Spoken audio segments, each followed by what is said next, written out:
কয়টা কাজ করি, এর চাইতে বেশি কথা, বেশি প্রতিবাদ, বেশি কাজ তারা করে। তারা খাবার পর্যন্ত নিয়ে গিয়ে হাজির হয়ে যায়, সারা বছর ইউরোপ আমেরিকা পর্যন্ত আন্দোলন চালিয়ে যায়। অথচ আমাদের চেতনা তো বেশি দিন থাকে না, একদিন মিছিল করলে বাকি 2 মাসে নামটা পর্যন্ত মুখে আসে না। কষ্ট একটা দিয়ে ফেলি। আমি এখানে বসার পর আমার মনে চাচ্ছিল আমি একটু পানি খাই, গলা শুকিয়েছিল, পানি খাই, কিন্তু পানি খেতে পারি নাই কেন? তাকিয়ে দেখেন আমার সামনে বোতলের অভাব নাই, একটা দুটো না, বোতলের কিন্তু অভাব নাই। সবগুলো আমি খেতেও পারবো না, সম্ভবই না। কিন্তু সবগুলো কোন দেশের প্রোডাক্ট? আপনারাই বলেন কোন দেশের প্রোডাক্ট? না কষ্ট দেওয়ার জন্য বলছি না, যিনি এনেছেন হয়তো দোকানে অন্য কোনোটা পান নাই, হতে পারে। অথবা এমন হতে পারে কেউ ডোনেশন করেছে, হতে পারে।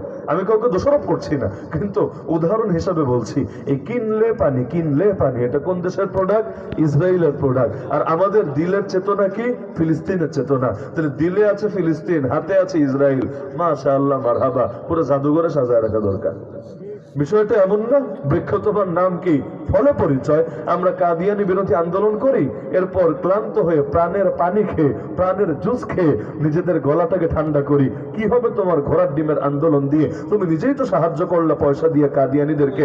আন্দোলন দিয়ে লাভ কি? আন্দোলন দিয়ে লাভ কি?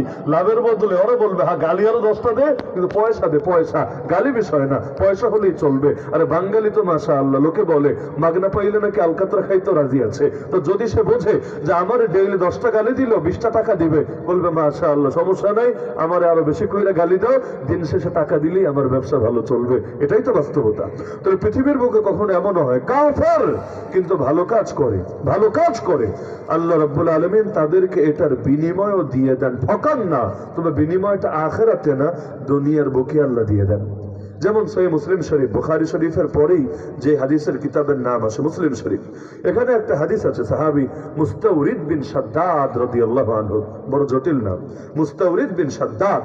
হাদিসের মধ্যে আছে তাকুমুস সাআহ ওয়ার রূম আকসারুন নাস, যখন কিয়ামত হবে দুনিয়ার মধ্যে ইউরোপের লোক সবচেয়ে বেশি থাকবে। দুনিয়ায় কত দেশ আছে না? আমরা যারা এশিয়া আছি, সারা দুনিয়ায় কত দেশ, কত রাষ্ট্র, কত অঞ্চল। কিন্তু রোমকরা, বর্তমানের ভাষায় বলি ইউরোপিয়ানরা, কিয়ামতের সময় সংখ্যায় সবচাইতে বেশি হবে। তার মানে বাকিরা হয়তো দুনিয়াতে থাকবেই না, মরবে, কিন্তু সংখ্যায় সবচাইতে বেশি থাকবে ইউরোপিয়ানরা। কেন? যখন এই হাদিসটা এক সাহাবী আর এক সাহাবীর সামনে বললেন, দ্বিতীয় সাহাবী পেরেশান, আরে বলছিস কি তুই?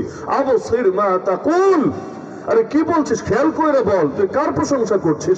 রোমকরা তো তখনও খ্রিস্টান, তুই বলছিস কিয়ামতের সময় ওরা থাকবে বেশি, আমরা থাকবো কম, এর মানেটা কি?